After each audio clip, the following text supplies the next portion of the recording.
Hi అండి. నిన్న కార్తీక పౌర్ణమి కదా, మా ఊరిలోన శివాలయంలో ఇలాగా కాయగూరలతో చాలా అందంగా అలంకరించారు అసలు.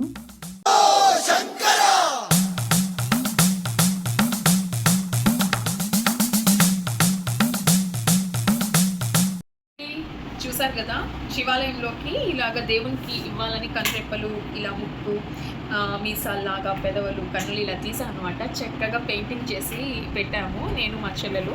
రేపు శివాలయానికి కూడా ఇస్తాము. ఆ అలంకరణ అయ్యాక కూడా మీకు వీడియో అప్లోడ్ చేస్తాను, చూడండి.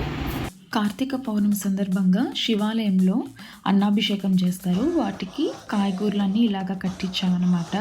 స్వామివారికి మంచిగా అలంకరించారు. చూడ చక్కగా అనిపించింది. తర్వాత నెల్లికాయ దీపం కూడా పెట్టి కృష్ణుడి గుడి ముందర ఇలాగ 1000 దీపాల అలంకరణ చేశారు. గుడి నిండా భక్తులు నిండిపోయారండి. ఓం నమః శివాయ. సబ్స్క్రైబ్, లైక్, షేర్ అండి.